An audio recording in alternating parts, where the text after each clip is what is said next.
नमस्कार दोस्तों, only एसकेएमयू YouTube channel में आप सभी का स्वागत है। और आज के इस वीडियो में बात करने वाले एसकेएमयू यूजी सेमेस्टर 2 जो कि सेशन है आप लोग का 2025 से 29।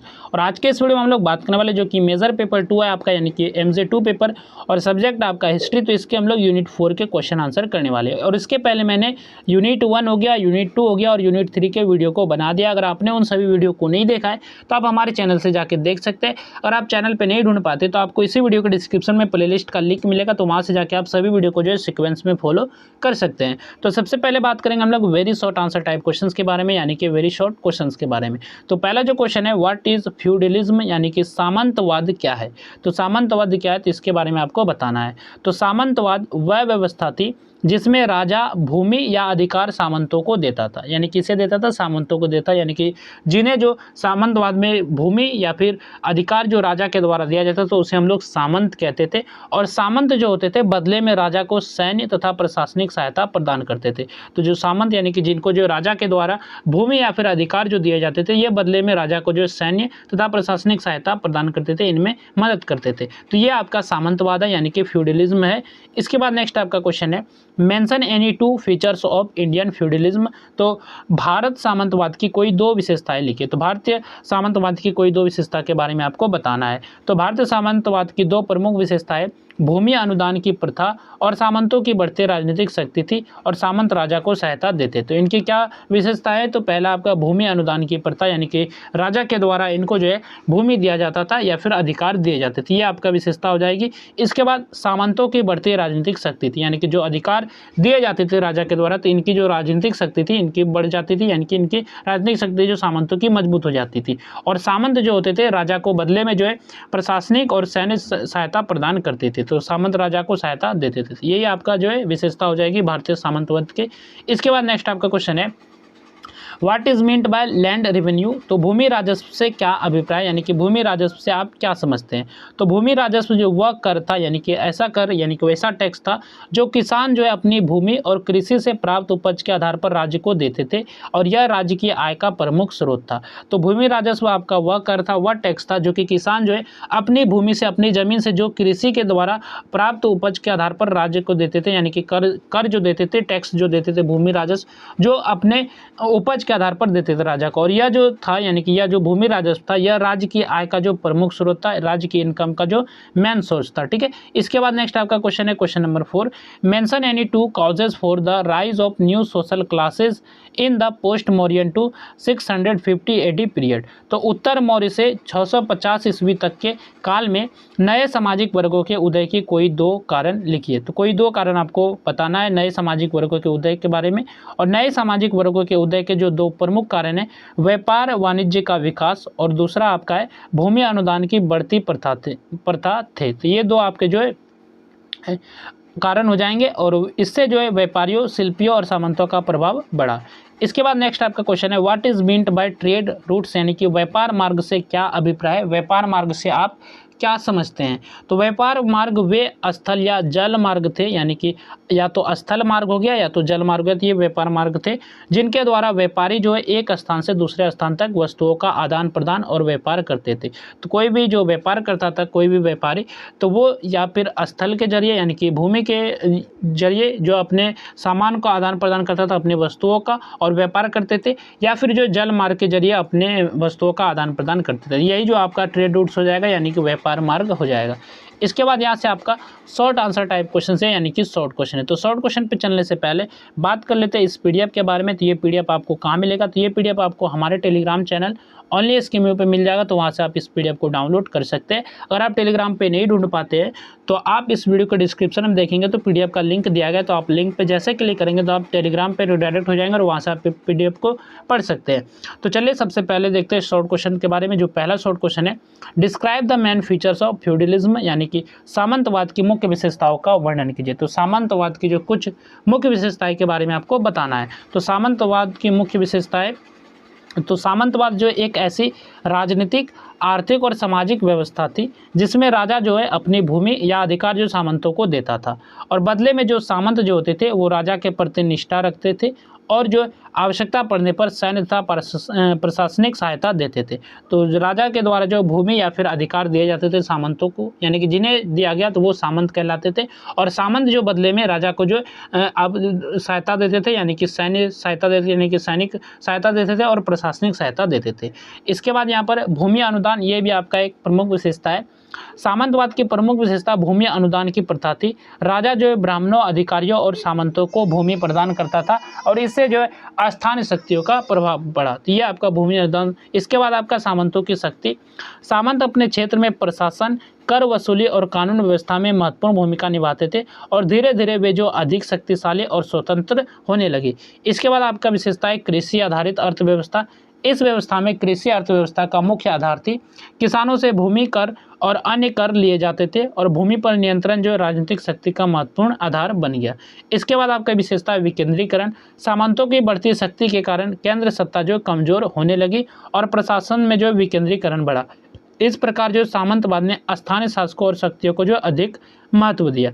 इसके बाद नेक्स्ट आपका क्वेश्चन है differentiate between European and Indian feudalism, यानी कि यूरोपीय एवं भारतीय सामंतवाद में अंतर स्पष्ट कीजिए। तो दोनों में क्या अंतर है, यूरोपियन सामंतवाद और भारतीय सामंतवाद में, तो आपको अंतर करके बताना है।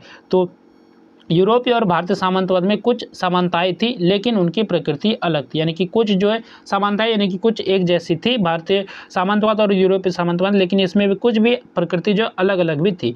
और यूरोप में सामंतवाद मुख्यतः भूमि, सैन्य सेवा और सामंती संबंधों पर आधारित थी, जबकि भारत में जो है भूमि अनुदान इसका प्रमुख आधार था। तो यूरोप में जो सामंतवाद थी, यूरोपीय सामंतवाद थी, इसमें जो क्या थी, भूमि थी, सैन्य सेवा थी और सामंती संबंधों पर आधारित था। लेकिन भारत में जो सबसे प्रमुख आधार जो था वो था भूमि अनुदान।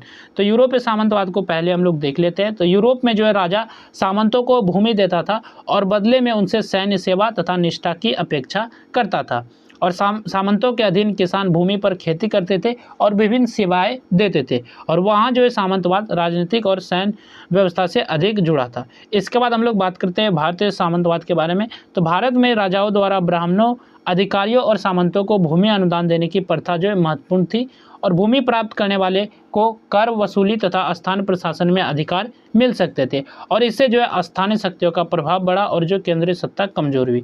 इस प्रकार जो है यूरोपीय सामंतवाद अधिक सैन्य आधारित था, जबकि भारतीय सामंतवाद भूमि अनुदान और स्थानीय प्रशासन से अधिक जुड़ा था। इसके बाद नेक्स्ट आपका क्वेश्चन है discuss the position of women during the post Mauryan to 650 AD period. तो उत्तर मौर्य से जो 650 ईस्वी तक के काल में महिलाओं की स्थिति की विवेचना कीजिए। तो महिलाओं की क्या स्थिति थी उत्तर मौर्य काल से 650 ईस्वी में, तो इसके बारे में आपको बताना है। तो उत्तर मौर्य से 650 ईस्वी तक महिलाओं की स्थिति में कुछ सम्मानजनक और कुछ सीमित पक्ष दिखाई देते हैं। उनकी स्थिति परिवार, वर्ग और सामाजिक परिस्थिति के अनुसार अलग अलग थी। सबसे पहले सामाजिक स्थिति देख लेते हैं। इस काल में जो महिलाएं परिवार और समाज में महत्वपूर्ण भूमिका निभाती थी, और उच्च वर्ग की कुछ महिलाओं को शिक्षा प्राप्त करने और धार्मिक कार्यों में भाग लेने का अवसर मिलता था। जो भी उच्च वर्ग की महिलाएं थी उन्हें जो शिक्षा प्राप्त करने और जो धार्मिक कार्यों में भाग लेने का मौका मिलता था, अवसर मिलता था।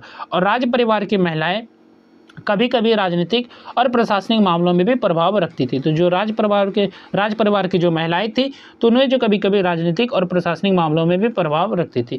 इसके बाद विवाह एवं परिवार के बारे में बात करते हैं। तो इसमें क्या स्थिति थी महिलाओं की, तो विवाह सामाजिक जीवन का महत्वपूर्ण आधार था। महिलाओं से परिवार और गृहस्थ जीवन निभाने की अपेक्षा की जाती थी। कुछ क्षेत्रों में विधवा जीवन कठिन था, यानी कि कुछ क्षेत्रों में जो विधवा होते थे उनका जीवन जो कठिन था, तथा महिलाओं की स्वतंत्रता पर सामाजिक नियंत्रण बढ़ता गया। इसके बाद धार्मिक एवं आर्थिक भूमिका। महिलाएं धार्मिक अनुसंधानों, दान और धार्मिक गतिविधियों में भाग लेती थी। कुछ महिलाओं ने व्यापार, दान तथा सार्वजनिक निर्माण कार्यों में भी योगदान दिया। बौद्ध और जैन परंपराओं ने भी महिलाओं को धार्मिक जीवन में भाग लेने के अवसर प्रदान किए।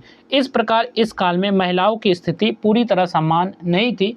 वर्ग और सामाजिक स्थिति के अनुसार उनके अधिकार और अवसर अलग अलग थे। तो इसमें जो स्थिति थी महिलाओं की वो पूरी तरह समान नहीं थी, पूरी तरह एक जैसी नहीं थी।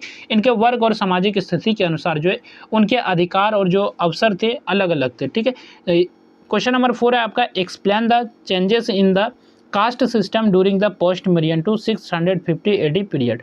तो उत्तर मौर्य से 650 ईस्वी तक के काल में जाति व्यवस्था में हुए परिवर्तनों की व्याख्या कीजिए। तो इस काल में यानी कि उत्तर मौर्य से 650 ईस्वी तक के काल में जाति व्यवस्था में क्या परिवर्तन हुए, क्या बदलाव हुए, तो इसके बारे में आपको व्याख्या करके बताना है। तो उत्तर मौर्य से 650 ईस्वी तक जाति व्यवस्था में महत्वपूर्ण परिवर्तन हुए हैं। इस काल में वर्ण व्यवस्था अधिक जटिल और विस्तृत हो गई, तो जातियों का विस्तार हुआ। इस काल में अनेक नई जातियां और उपजातियां विकसित हुई। संकों, कुषाणों और यूनानियों के भारतीय समाज में मिलने से सामाजिक संरचना में परिवर्तन आया और विभिन्न व्यवसायों और समूहों के आधार पर भी नई जातियां बनी। इसके बाद वर्ण व्यवस्था में परिवर्तन, ब्राह्मणों का सामाजिक सम्मान बढ़ा और उन्हें भूमि अनुदान मिलने लगे, और क्षत्रियों का महत्व जो राजनीतिक शक्ति से जुड़ा रहा, और वैश्य जो है व्यापार और कृषि से जुड़े थे, जबकि शूद्र सेवा तथा उत्पादन कार्यों में लगे थे, और कुछ समूह का वर्ण व्यवस्था से बाहर माना गया। इसके बाद व्यवसाय और जाति, समय के साथ कई व्यवसाय जाति से जुड़ने लगे, इससे सामाजिक पहचान अधिक अस्थायी हुई। फिर वे व्यापार और आर्थिक गतिविधियों के कारण जो कुछ सामाजिक गतिशीलता बनी रही। इस प्रकार जो है जाति व्यवस्था अधिक जटिल और व्यवसाय आधारित हुई, पर नई जातियों के समावेश से इसमें परिवर्तन भी होता रहा, यानी कि इसमें भी बदलाव होते रहे। इसके बाद नेक्स्ट आपका क्वेश्चन है, write a short note on agriculture and land revenue during the post Mauryan to 650 AD period. तो उत्तर मौर्य से 650 ईस्वी तक के काल में कृषि एवं भूमि राजस्व पर संक्षिप्त टिप्पणी लिखी। तो इस काल में यानी कि उत्तर मौर्य से 650 ईस्वी तक के काल में कृषि एवं भूमि राजस्व पे आपके बारे में बताना था, किस तरह की कृषि और भूमि राजस्व की व्यवस्था थी इस काल में। तो उत्तर मौर्य से 650 ईस्वी तक कृषि अर्थव्यवस्था का प्रमुख आधार था। तो कृषि जो अर्थव्यवस्था का जो प्रमुख आधार थी, और इस काल में कृषि के विस्तार के साथ भूमि राजस्व राज्य की आय का महत्वपूर्ण साधन बना। कृषि के पहले में बात करेंगे, कृषि जो है इस काल में गेहूं, चावल, जौ और विभिन्न दालों की खेती की जाती थी। सिंचाई के लिए कुओं, तालाबों और नहरों का उपयोग किया जाता था, और नई भूमि को खेती योग्य बनाने तथा ग्रामीण बस्तियों के विस्तार पर भी ध्यान दिया गया। कृषि के साथ पशुपालन भी ग्रामीण अर्थव्यवस्था का महत्वपूर्ण भाग था। इसके बाद भूमि राजस्व, तो राज्य जो है किसानों से भूमि की उपज के आधार पर कर वसूलता था, और भूमि राजस्व राज्य के आय का प्रमुख स्रोत था। कई शासकों ने ब्राह्मणों और धार्मिक संस्थाओं को भूमि अनुदान दिए, और ऐसे अनुदानों में कभी कभी कर वसूलने तथा प्रशासनिक अधिकार भी शामिल होते थे। इससे जो स्थानीय स्तर पर भूमि पर अधिकार रखने वाले वर्गों का जो महत्व बढ़ा। इस प्रकार जो कृषि के विस्तार और भूमि राजस्व की व्यवस्था ने इस काल की ग्रामीण अर्थव्यवस्था तथा प्रशासन को मजबूत बनाया। इसके बाद यहाँ से आपके लॉन्ग आंसर टाइप क्वेश्चन शुरू होते हैं, यानी कि लॉन्ग क्वेश्चन शुरू होते हैं। तो पहला जो क्वेश्चन है, critically examine the main features of feudalism and distinguish between European and Indian feudalism। तो सामंतवाद की मुख्य विशेषताओं का समालोचनात्मक परीक्षण करते हुए यूरोपीय एवं भारतीय सामंतवाद में अंतर स्पष्ट कीजिए। तो सबसे पहले आपको सामंतवाद की कुछ मुख्य विशेषताएं बताना है, फिर आपको जो दोनों में अंतर बताना है, यूरोपीय सामंतवाद और भारतीय सामंतवाद में। इसके बाद नेक्स्ट आपका क्वेश्चन है, क्वेश्चन नंबर जो कि 2 नंबर क्वेश्चन है, analyse the social changes during the post Mauryan to 650 AD period with special reference to the position of women, caste system and the rise of new social classes. तो उत्तर मौर्य से 650 ईस्वी तक के काल के सामाजिक परिवर्तनों का महिलाओं की स्थिति, जाति व्यवस्था तथा नए सामाजिक वर्गों के उदय के विशेष संदर्भ में विश्लेषण कीजिए। इसके बाद नेक्स्ट आपका क्वेश्चन है, क्वेश्चन नंबर जो कि 3 नंबर क्वेश्चन है, discuss the economic developments during the post Mauryan to 650 AD period with reference to agriculture, land revenue, trade and trade routes. तो उत्तर मौर्य से 650 ईस्वी तक के काल के आर्थिक विकास की कृषि, भूमि राजस्व, व्यापार तथा व्यापार मार्गों के संदर्भ में विवेचना कीजिए। इसके बाद नेक्स्ट आपका क्वेश्चन है, question number 4, evaluate the role of feudalism in the transition from ancient to medieval India. तो प्राचीन भारत से मध्यकालीन भारत के संक्रमण में सामंतवाद की भूमिका का मूल्यांकन कीजिए। तो प्राचीन भारत से मध्यकालीन से भारत के जो परिवर्तन हुए, तो इसमें सामंतवाद की क्या भूमिका रही, तो इसके बारे में आपको मूल्यांकन करके बताना है। इसके बाद नेक्स्ट आपका क्वेश्चन है, question number 5, examine the relationship between social and economic developments during the post Mauryan to 650 AD period. तो उत्तर मौर्य से 650 ईस्वी तक के काल में सामाजिक एवं आर्थिक विकासों के पारस्परिक संबंधों का परीक्षण कीजिए। तो इसके बाद यहाँ पर ये क्वेश्चन आपका खत्म होता है, लॉन्ग क्वेश्चन। ये यूनिट 4 था आपका, मेजर पेपर 2 हिस्ट्री का भी ये वीडियो था। तो हम लोगों ने टोटल 4 यूनिट के वीडियो प्रोवाइड कर दिए। तो अगर आपने सभी वीडियो को नहीं देखा है तो इसी वीडियो के डिस्क्रिप्शन में आपको प्लेलिस्ट का लिंक मिलेगा, तो वहाँ से आप जो सभी वीडियो को देख सकते हैं। और पीडीएफ आप लोगों को डाउनलोड करना है, टेलीग्राम चैनल पे पीडीएफ मिल जाएगा। तो अगर आप टेलीग्राम पे नहीं ढूंढ पाते तो इसी वीडियो के डिस्क्रिप्शन में पीडीएफ का लिंक देगा, तो वहाँ से भी आप डाउनलोड कर सकते हैं। तो चलिए फिर मिलते हैं नेक्स्ट वीडियो में। इस वीडियो में बस इतना ही।